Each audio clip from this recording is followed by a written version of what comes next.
from. Oh, there we go. There we go. There it is. What's up, everyone? Welcome to Walking 90. This is going to be a very short show just because we are going live tomorrow for the Henny Derby. So today you've got me and Kyle. We're joined here by the VP of DEI and Community Relations. Chris, hello. Please tell the people about yourself and how you got to USL League One in the DEI committee. Absolutely. Yeah, good evening. As Eboni mentioned, Chris Busey, the newly minted VP of DEI and Community Impact at USL. This is a very new and inaugural role for USL. So I do feel, very privileged to kind of carry that banner for United Soccer League. This is a historic moment for the league. I come from more of a higher ed background.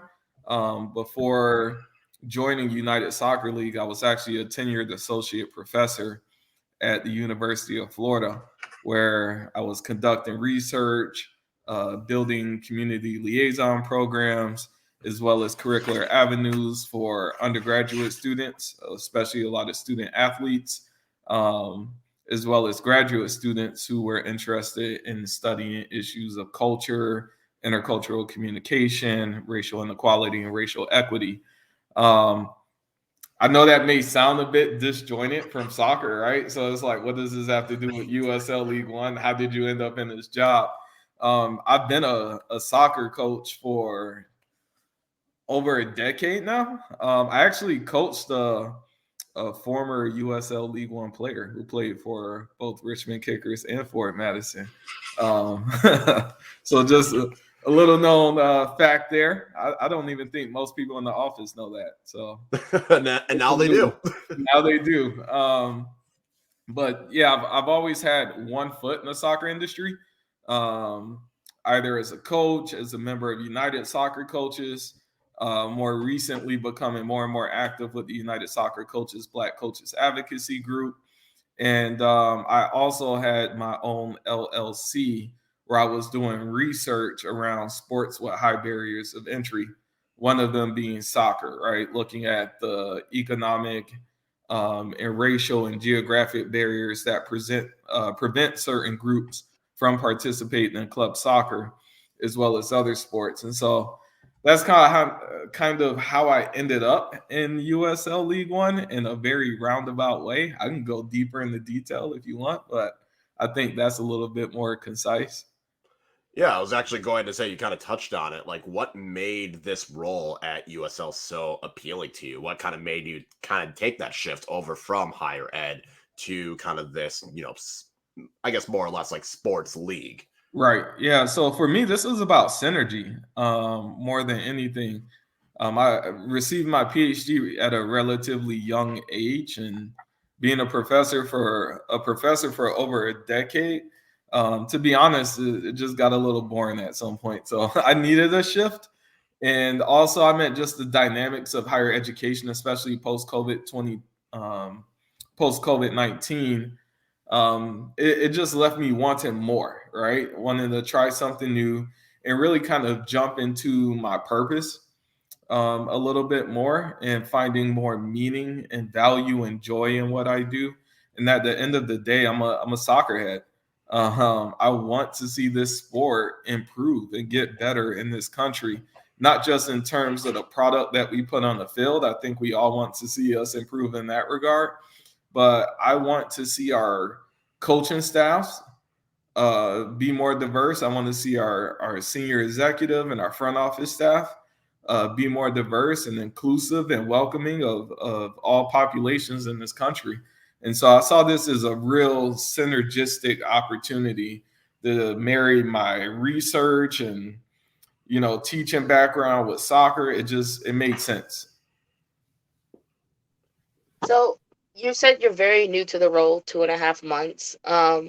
What do you see is the overarching purpose of, I don't want to say what you want to see change, but do you have an idea in your mind of how you want this role to grow Absolutely. within your time period there? So what have you seen from the beginning, and where do you want to see it go? Yeah, absolutely. So where do I start? Y'all, the issues are tenfold, as you could imagine. And I don't think they're unique to USL. So that's not any sort of indictment on USL as it is, the larger soccer ecosystem in this country. For me, this is legacy work. I would love to leave behind a structure and a system. And I think that's partially what we've kind of lacked when it comes to DEI in soccer, but DEI in sport in general. Thankfully, many people have been very quick to act, but act without really understanding the principles and strategies that they're acting around. And so, what happens when that action loses interest or momentum, and there's no strategy, principles, or core values to tie it back to? Then a lot of those efforts tend to fade away, right? We saw this kind of like post 2020 with George Floyd. Every organization from sport to education, higher ed, you name it, multiple institutions really dove into this work and created DEI positions, even though DEI has been around for a long time. But again, they brought on these DEI roles with very little understanding that we are individuals who are brought into an organization to build structures, systems, processes through strategy. And when we're not allowed to do that work freely, again, this is where a lot of the work loses momentum. So for me, this is about legacy. This is about trying to innovate and do something different but meaningful. Coaching diversity gets a lot of the attention when it comes to these issues. We have the Rooney Rule with NFL, which is proven not to work. So again, this is where we have to be innovative in terms of building a structure that's going to last beyond my tenure at USL and continue to have impact, down the road. Yeah, and I was going to say, you mentioned, having more diversity, not just in the coaching staff, but also front office. Is it also an aim to have that diversity even in the USL headquarters as well, in terms of just roles scattered throughout USL? Yep, absolutely, certainly. And quite truthfully, to me, that's where it has to start, right? Like, you have to have your house in order before you go telling other people what to do. That's what my mother and my grandmother always used to tell me growing up.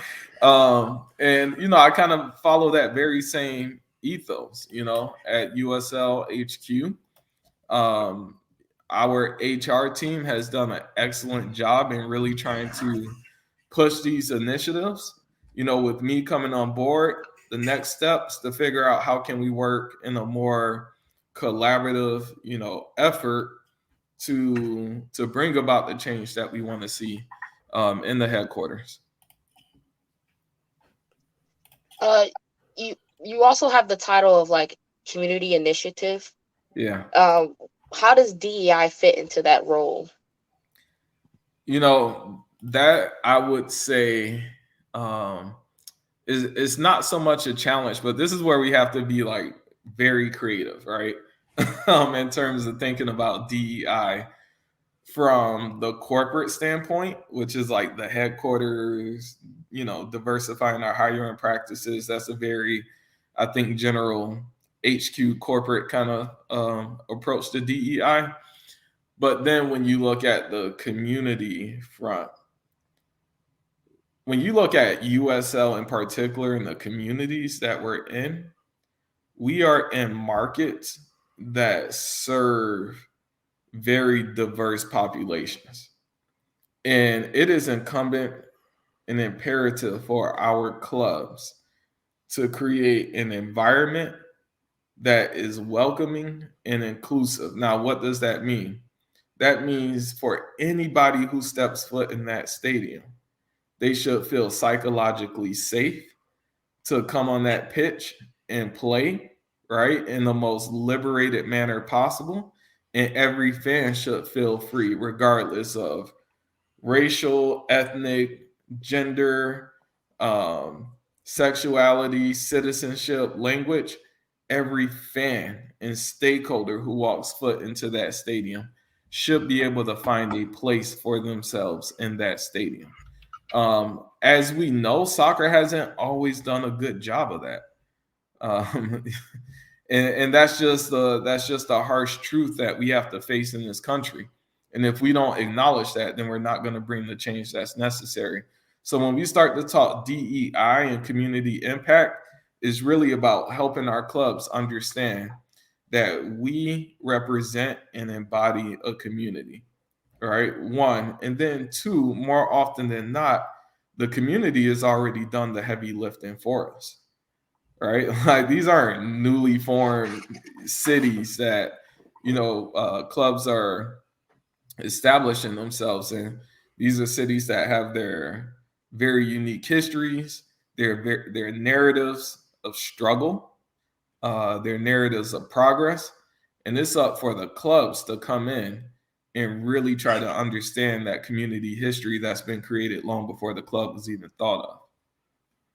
Yeah, and I was gonna say we mentioned like going and having these markets where there is that diverse population, and one of the biggest topics is always going to be expansion, having new clubs in these different markets. Is that going to be something that you're going to be able to provide input, or something that you're going to research as well to kind of evaluate some of the options that would be presented to USL?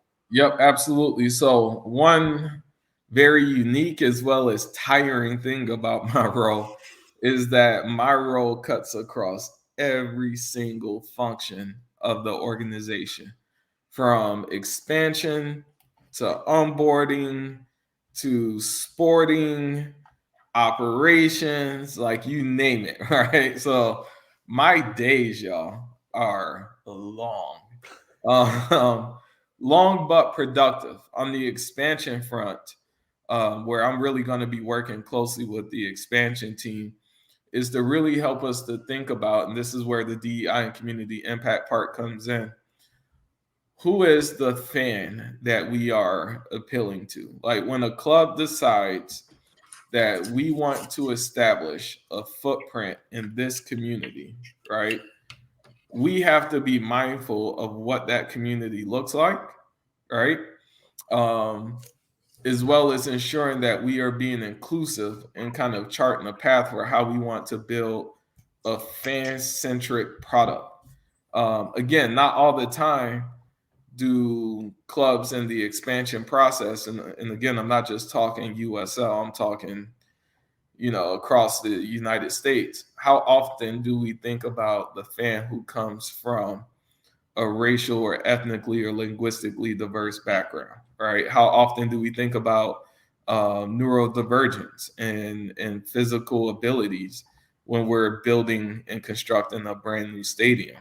I know that there's certain regulations with ADA compliance, but there's still ways that we could be more forward thinking about sustainability, right? As well. So I do have a major role, or will be playing a major role, in terms of reshaping our expansion processes as well. I want to touch on a very, well, I don't want to say recent, a very special holiday that's coming up, Juneteenth. Yeah. As you know, Walking 90 Kickers versus Ford, famous Henny Derby. What does this rivalry and derby mean to you, if you know anything about it? Yeah. So I have become somewhat familiar with the Derby. We were having a conversation in the office about it about 2 weeks ago. Juneteenth for me, when I think about the Derby in particular, the first thing that comes to my mind is joy, right? And the opportunity for Black soccer fans to just experience joy in a soccer atmosphere, right? And to create that form of communal self-recognition through a derby, experience. To me, that embodies in some ways what Juneteenth represents. We know that Juneteenth also represents a long history of enduring struggle, right? A long quest for liberation, right? Because freedom and liberation are not necessarily the same thing. I used to teach that in one of my classes on racial equity. But joy again is such a major component of Juneteenth as well. The ability to laugh, to have fun, to celebrate, to see one another, and to appreciate the creativity that we bring to a setting like League One and USL. To me, again, that embodies what Juneteenth is about.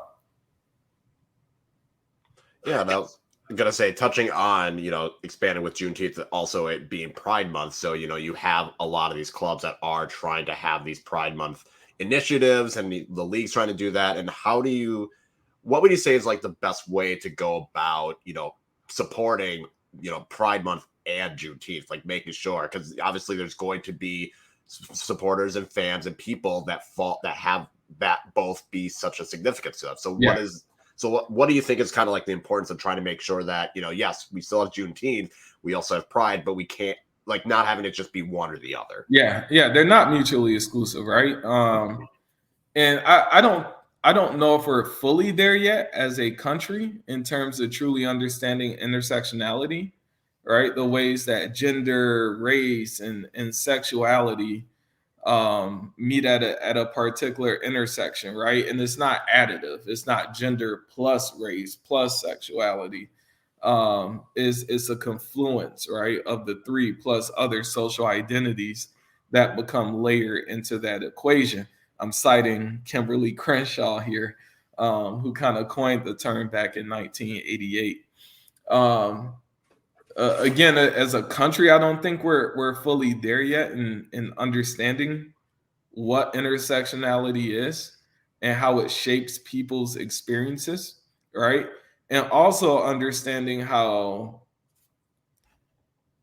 like, a concept like intersectionality becomes so key to broadening the way we understand celebratory awareness months like Pride Month, right?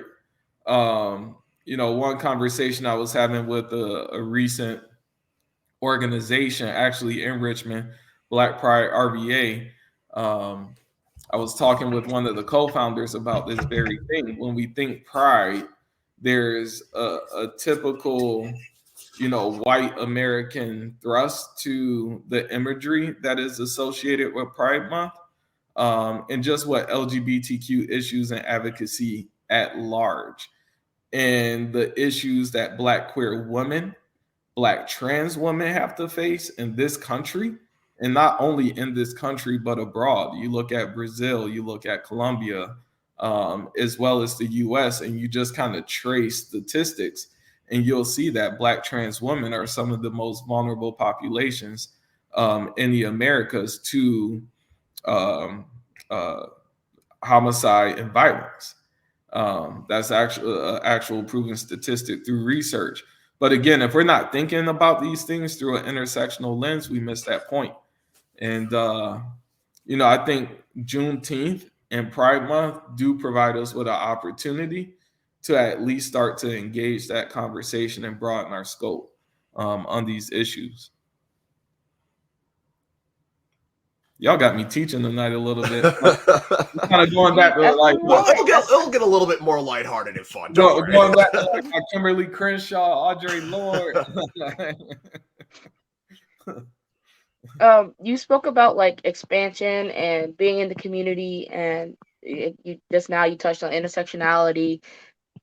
Where do you see not only League One but this sport going in the next few years? Yeah, well, I think relevant to the concept of intersectionality in the future of the sport, one of the things that we see is we do see the growth of the women's game in this country. USL just recently announced our first 8 markets that will be launching for the Super League next year.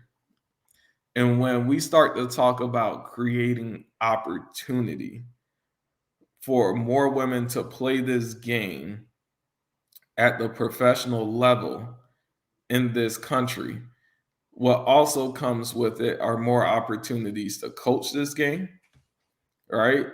To serve as analysts, chief medical officers, athletic trainers, presidents, CEOs. I mean, you name it, right? It runs the gamut. So we're also providing a number of opportunities to work and support this game, even from things like a broadcast in front, media coverage, and so on.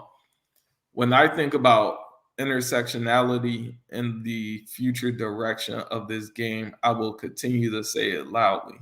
We have to be thinking about amplifying and being intentional in ensuring that more women of color, and especially Black women, are provided an opportunity to both play, work, and support the growth of this game in this country. Black women and women of color at large are out here playing the game. They're thinking about the game. They're creating philosophies around the game. They're creating tactical and technical advancements relative to this game. But oftentimes, those efforts and endeavors don't necessarily surface, at least in public discourses or in media outlets as well. And I think we have to be more intentional about ensuring that these opportunities exist. Yeah, and I know you were talking about, the amplifying. And one of the things that, could amplify both in a positive or negative way is sponsorships or, partnerships that the league and clubs have with different brands. Is that something that you're trying to, keep I know you said you got to keep things in house, but when you're going to talk with these clubs, being like, hey, you got to be cognizant of, who you're partnering with and what message that could give to supporters. Yeah, absolutely. I mean, this comes with, and these are some of the challenges, right? Of I think growing a soccer league and just doing business and sport in general. And we're seeing numerous cases, especially this year, of not only clubs but baseball teams that are kind of having a tough go, right, in this regard.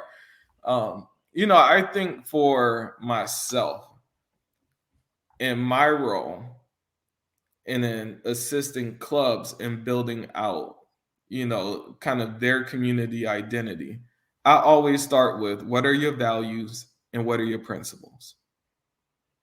And if we can start with your values and your principles, when it comes time to think about sponsorships and partnerships, we lead with our core values, we lead with our principles, and ensuring that we're not doing business with people who might hold certain viewpoints, right, that are in misalignment, right, with our values and our principles.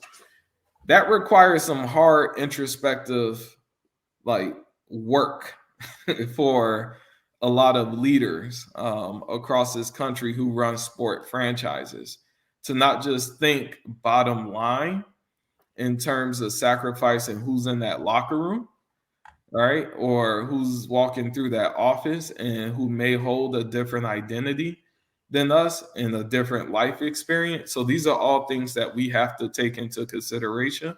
But again, it starts with understanding that identity, that DNA, those values, those principles. And that, to me, is what leads to more successful sponsorships and partnerships. Man, these are good. I want to end it on I want to end it on a good note. I mean, not that this hasn't been good, because this has been very informative, and I really appreciate you coming on with us. I want to hear what your biggest soccer accomplishment has been and what you hope the next one could be. Ooh, that's a tough one. Biggest soccer accomplishment. Jokingly, I did play my first rec game on Tuesday night for the first time in a couple of years. So actually walking off the field on both feet was an accomplishment. Although I still have a heavy. I was gonna say, how was the next day? That's the important part. How was the next day? Yeah, that's the thing. Biggest soccer accomplishment.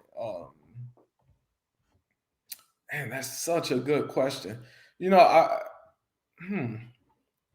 One thing I will say is I've learned as I, matured and have, obviously gotten older that, I shouldn't take for granted what it has meant for me as a coach, to coach in primarily communities of color. I have coached in the club scene.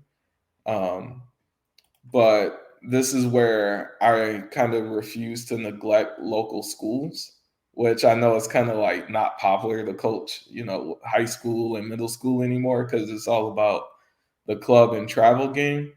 But the impact that I have been able to make in the lives of young men and women, now men and women who have graduated college, but still keep in touch. That I'm still able to talk to. And, they talk a lot about the life lessons that they've learned, the experiences that they still take with them today. On those squads that I coached, most which were fortunately successful, I think that's what immediately comes to mind, with that question in terms of some of my biggest successes. At the end of the day, y'all, this work has a real human element to that, to it. And I think I know that y'all know that I'm preaching to the choir here. But it's important not to lose sight of that human element as like we focus on things like expansion and onboarding and sponsorships and partnerships, which are certainly very important business endeavors as we consider growth and scale of the sport in the country. But that human element is just something that I always come back to in thinking about impact. The way that this game really can truly change people's lives when we are being intentional about ensuring that they're seen, that they're valued, and that they're respected both on and off the pitch. Yeah. And then I have a lighthearted question to end things. What has been your favorite soccer memory? It could be while you're watching, while you're playing, while you're coaching. Just when you think of like a soccer memory, what's one that really stands out to you? That Barca comeback against PSG. That was a vibe. Yeah, that's a moment. That Sergio Roberto goal, like that will forever resonate with me. Are you a Barca fan? Oh, heavy. Oh boy. Oh man. Heavy. I'm sorry. Look.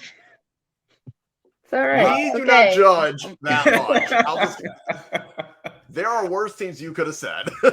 Yeah. Look, Barca is, y'all, like, I've cried. So what you're saying is the 2019 Champions League semifinal second leg was not your favorite moment. No. It was mine.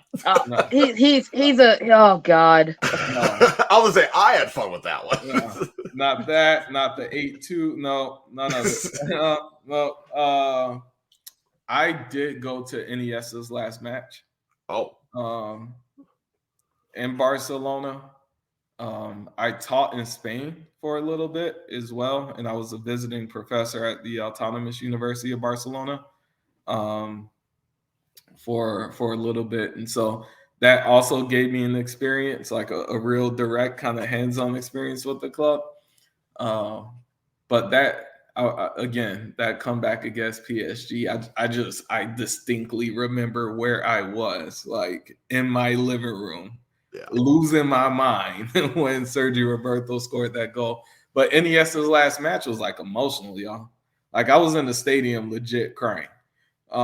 It was like my wife and kids looking at me, like, are you serious? And like, yes, this is a major moment. Like, Yeah. Man, there's so many moments, that come to mind. What hooked me on the soccer? This is how I became a Barca fan. I didn't grow up playing the sport.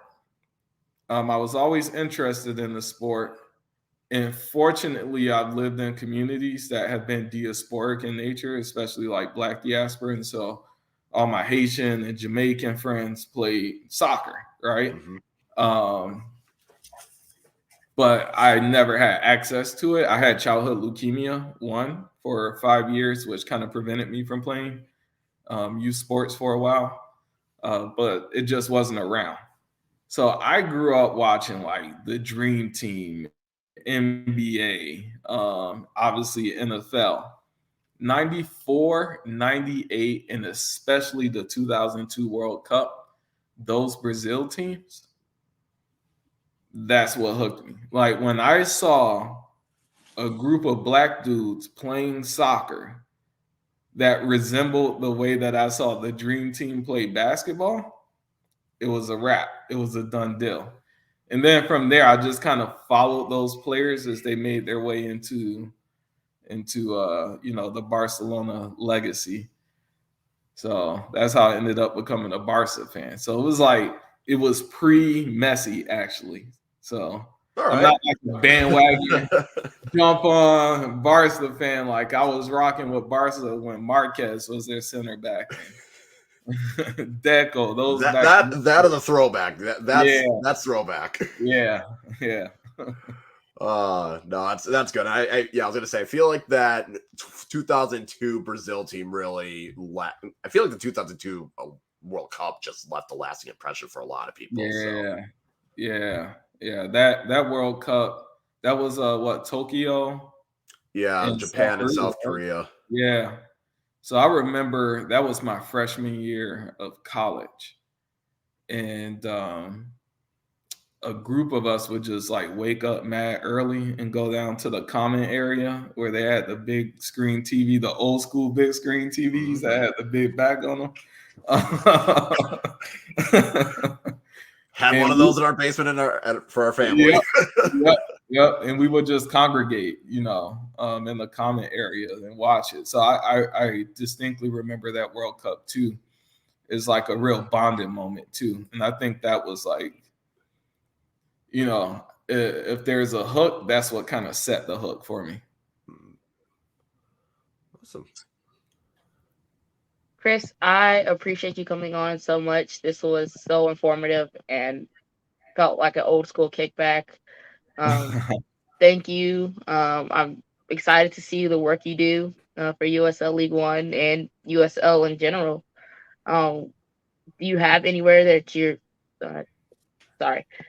Do you have socials that you want to plug here? Here's your chance. So this is where my viejo self comes out. Like all I have right now is Instagram, which I just started like a month and a half ago. And y'all, it is bad. You should see me trying to like do stuff on Instagram. I've deleted more posts than I've actually posted because like the text is all in front of the picture. But it's at chris.busphd. That's my Instagram. Is that called an Instagram handle? Is handle the right word? I honestly don't know what the terminology. I left Twitter a few years ago. It was too toxic. Good call. Yeah, I couldn't do it anymore. Yeah, it was too much. But you can follow me on Instagram at chris.busphd. All right. Awesome. Thank you very much again, Chris, for coming in. For those of you watching, the audio of this will come out sometime the next week. I'm not making any promises because I will be getting on a flight tomorrow to get to Richmond, and we will have our live show tomorrow at City Stadium. So make sure to check us out. Otherwise, thank you again for listening, and we will catch you all later. No doubt. Y'all have a good one. I appreciate y'all bringing me on. Thanks. Later. Yep.